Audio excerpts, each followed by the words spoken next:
പ്രതിപക്ഷ പാർട്ടികളുടെ എതിർപ്പിന് പിന്നാലെ തീവ്ര വോട്ടർ പട്ടിക പരിഷ്കരണത്തിന് സമയപരിധി നീട്ടി കേന്ദ്ര തെരഞ്ഞെടുപ്പ് കമ്മീഷൻ. കേരളം ഉൾപ്പെടെയുള്ള 12 ഇടങ്ങളിൽ ഒരാഴ്ച വീതമാണ് നടപടികൾ നീട്ടിയത്. ഉത്തർപ്രദേശിൽ വീണ്ടും BLO ആത്മഹത്യ ചെയ്തു.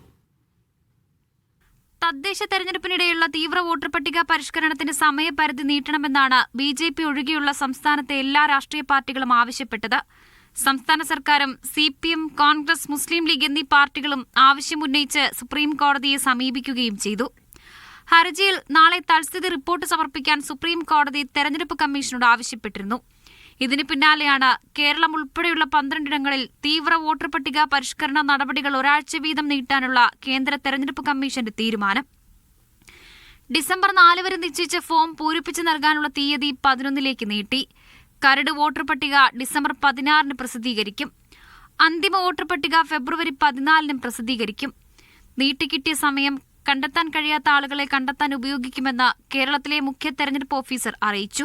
ഈ നീട്ടി കിട്ടിയിട്ടുള്ള സമയത്ത് അറിയാത്ത ആൾക്കാർ ആരെങ്കിലും വന്നിട്ടുണ്ടെങ്കിൽ അവരെ കൂടി ഈ സമയത്ത് നമ്മൾ സഹായിക്കാൻ, എത്ര ആൾക്കാർ മരിച്ചു, എത്ര ആൾക്കാർ കിട്ടിയിട്ടില്ല, എത്ര ആൾക്കാരാണ് ഇതിൽ നിലവിലെ നമുക്ക് ഫോം തിരിച്ച് നൽകിയിട്ടുള്ളത്, എല്ലാം മൊത്തം കണക്ക് ആ ബൂത്ത് ലെവൽ ഏജൻറ്റോട് കൂടി അത് ചർച്ച ചെയ്തിട്ട് ഒരു ധാരണയിൽ എത്തുന്നതായിരിക്കും നല്ലത്.